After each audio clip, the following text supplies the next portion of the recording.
কৃষকদের জন্য অত্যন্ত খুশির খবর।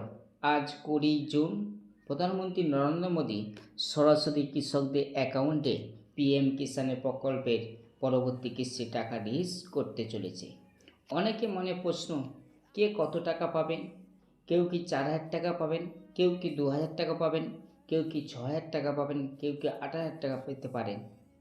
আবার অনেকের মনে এও প্রশ্ন যে নির্বাচনের সময় তো 9,000 টাকা প্রতিশ্রুতি দেওয়া হয়েছিল, তাহলে কেন এখনও 2,000 টাকা ঢুকছে? আজকের ভিডিওতে এই সব প্রশ্নের স্পষ্ট উত্তর এবং আপনার টাকা পাওয়ার সম্ভাবনা যাচাই করার পদ্ধতি নিয়ে বিস্তারিত আলোচনা করব। মূল বিষয় হলো যে অনেক জিজ্ঞাসা করেছেন তারা একসাথে কেন বেশি টাকা পাচ্ছে। এর উত্তর হলো, যদি আপনার আগে কোনো কিস্তির টাকা আটকে থাকে, যেমন কেওয়াইসি না থাকা বা ডিবিটি লিঙ্ক সমস্যার কারণে, এবং আপনি বর্তমানে সেই সমস্যার সমাধান করে থাকেন, তবে পিএম কিষাণ প্রকল্পের অনুযায়ী বকেয়া টাকা এই কিস্তিতে দেওয়া হবে। সেই জন্য অনেকে প্রশ্ন জাগে, তাহলে কি তারা 2,000 করে 4,000 টাকা পাবে, না 2,000 করে 6,000 টাকা পাবে? সবচেয়ে গুরুত্বপূর্ণ প্রশ্ন হলো, যে বিজেপি সরকার আসার পরে 9,000 টাকা প্রতিশ্রুতি দিয়েছিল, তাহলে আপনারা জানেন যে কেন্দ্র সরকার পিএম কিষাণে বছরে 6,000 টাকা দেয়, 3 কিস্তিতে টাকা দেয় 2,000 করে।